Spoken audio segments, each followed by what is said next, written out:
Père Céleste, alors ce soir, je vais te dire merci encore, mon Dieu, mon roi, parce que tu es merveilleux. Merci encore pour ce sujet important qui est la prière. Je vais te rendre la gloire parce que je sais que tu es puissant, parce que tu ne fais rien d'hasardeux. Je te dis merci encore, Dieu des armées. Je vais parler aujourd'hui de la prière, encore une fois de plus. La prière, principalement du combat spirituel. Lorsque nous parlons de combat spirituel, c'est qu'il y a un ennemi. S'il y a un ennemi, c'est qu'il y a un terrain sur lequel on se bat. On ne se bat pas partout. Et il y a des techniques, des stratégies de prière. Et en plus, ce qui va m'intéresser aujourd'hui, ce sont les armes. Aujourd'hui, je vais aborder les armes spirituelles. Dans certaines parties de la Bible, on peut parler de l'armée du chrétien. Oh, combien beaucoup de personnes, beaucoup de chrétiens se trompent. La Bible dit, vous n'avez pas à combattre contre la chair et le sang.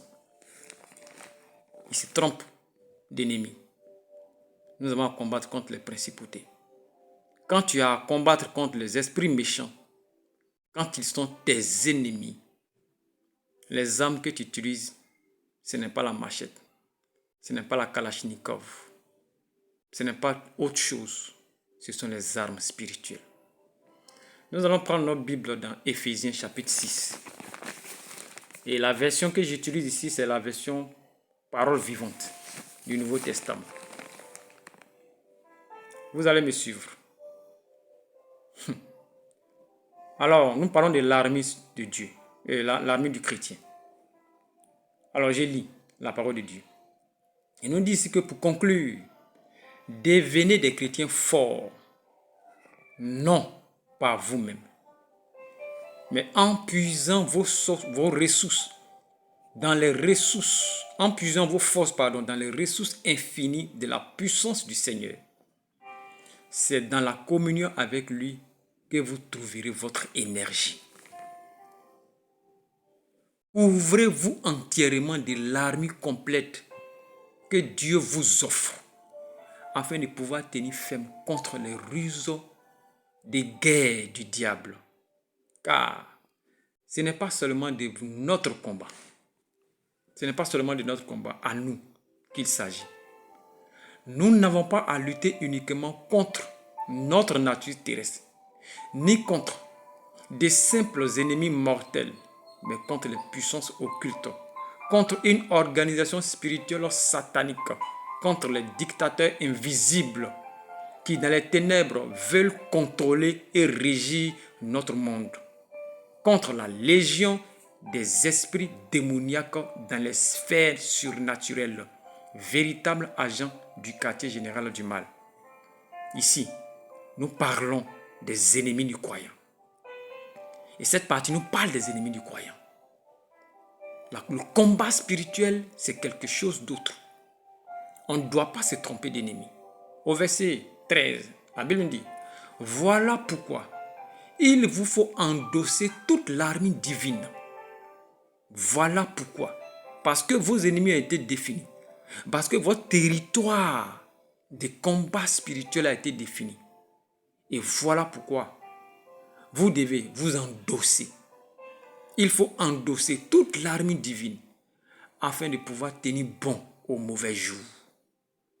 De faire usage de tout l'équipement que Dieu vous offre et de faire tout ce qui vous est possible si vous voulez repousser les attaques, remporter la victoire sur tous les ennemis et rester maître de la place. Soyez donc prêts au combat, debout et ferme. Que la vérité, on commence maintenant par les armes spirituelles. On a défini les stratégies, on a défini les conditions, on a défini les ennemis, on a défini le territoire du combat spirituel. Mais ici, on dit quoi? C'est pourquoi. Soyez donc prêts au combat, debout et ferme. Que la vérité, première arme soit votre ceinture, et la droiture devant Dieu et les hommes, votre cuirasse. Chaussez-vous du zèle courageux que donne l'Évangile pour annoncer la bonne nouvelle du salut et de la paix avec Dieu. Soyez toujours prêts à transmettre cette parole. En toutes circonstances, saisissez-vous de la foi comme d'un bouclier contre lequel viendront s'écraser toutes les flèches enflammées de l'adversaire. Prenez le casque du salut, ainsi que l'épée de l'esprit, c'est-à-dire la parole et les promesses de Dieu. Demeurez en communion avec l'esprit par une prière persévérante, car l'efficacité de ces armes dépend d'une intercession qui ne se relâche point. Restez donc en alerte et vigilant, attentifs aux occasions favorables, remplis de l'esprit, plaisant avec une insistance infatigable, pour tout ce qu'il vous aura mis à cœur. La prière. La partie par laquelle je vais terminer ici, c'est demeurer en communion avec l'esprit par une prière persévérante, car l'efficacité de ces armes dépend d'une intercession qui ne se relâche point. Gloire à Dieu. Vous voyez ici les armes spirituelles. On ne se trompe pas d'ennemi. Les armes spirituelles. Et donc je vais m'arrêter là aujourd'hui. C'est juste pour faire comprendre à quelqu'un que le combat spirituel ici, la Bible nous a dit clairement que nous n'avons pas à combattre contre nos parents, contre nos frères, quand bien même qu'il est sorcier. S'il est méchant avec toi, tu n'as pas à combattre contre lui. Il faut connaître ta cible qui est l'ennemi. Il faut connaître les instruments que tu dois utiliser pour pouvoir faire le combat spirituel. Même annoncer l'évangile est une arme spirituelle. Connaître la parole de Dieu, la proclamer, vivre selon la parole de Dieu est une arme spirituelle. Être véridique est une arme spirituelle. La foi est une arme spirituelle. Il faut connaître les armes spirituelles.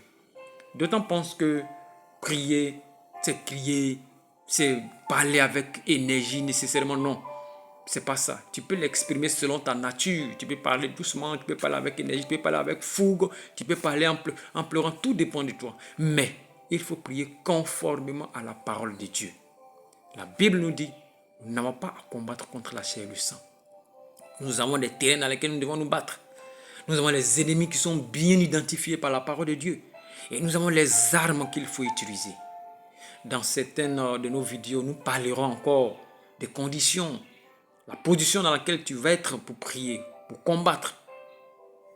Alors que Dieu te bénisse. Je pense que cet enregistrement va beaucoup te faire du bien encore.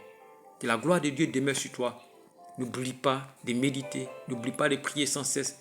N'oublie pas de recommander ta journée à Dieu lorsque tu te lèves. N'oublie pas de prier sans cesse. N'oublie pas de te recommander à Dieu. Que la gloire et la puissance de notre Seigneur Jésus-Christ demeurent sur toi. Amen.